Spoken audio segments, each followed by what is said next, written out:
আমাদের দুইটা ম্যাট্রিক্স দেওয়া আছে এবং তাদের মাঝে সমান চিহ্ন দেওয়া আছে। এখান থেকে আমাদের এক্স কমা ওয়াই নির্ণয় করতে হবে।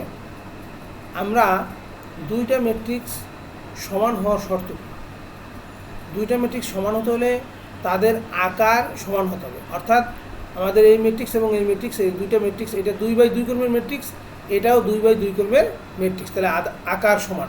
আরেকটা বলা আছে ঠিক প্রত্যেকটা ভুক্তি হবে, প্রথম ম্যাট্রিক্সের ভুক্তি যেটা থাকবে দ্বিতীয় ম্যাট্রিক্সে ঠিক তার অনুরূপ ভুক্তি হতে হবে, অর্থাৎ তার অনুরূপ স্থানে ওই একই ভুক্তি হতে হবে। অর্থাৎ এখানে 2 আছে, এখানে 2 হবে, এখানে -x আছে, এখানে 3 + y আছে, অর্থাৎ এখানেও -x হবে। অর্থাৎ এখানে আমরা বুঝবো যে -x আর 3 + y কি সমান, আর y - 1 এটা কার সমান? 4 এর সমান। 2 এখানে 2 সমান দেওয়া আছে, তাহলে এখান থেকে আমরা x, y নির্ণয় করব। এই টাইপের প্রশ্ন কিন্তু ঢাকা বিশ্ববিদ্যালয় ভর্তি পরীক্ষা সহ বিভিন্ন বিশ্ববিদ্যালয়ের ভর্তি পরীক্ষায় আসে। এছাড়াও আমাদের যে MCQ আছে সেখানেও কিন্তু পরীক্ষায় আসতে পারে। তাহলে আমাদের দুইটা ম্যাট্রিক্স সমান দেয়া আছে।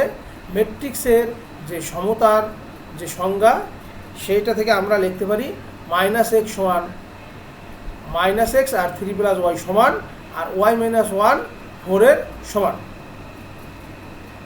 তাহলে শর্তমতে -x সমান 3 + y, সমীকরণ 1।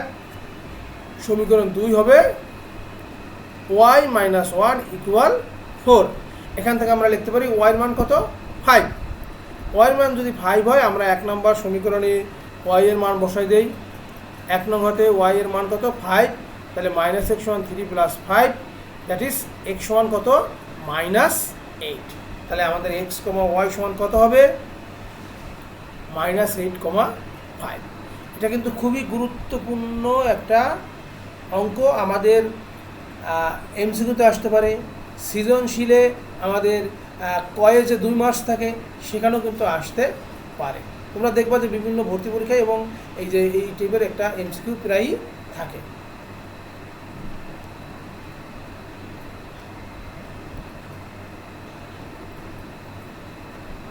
সবাইকে একগুচ্ছ ধন্যবাদ।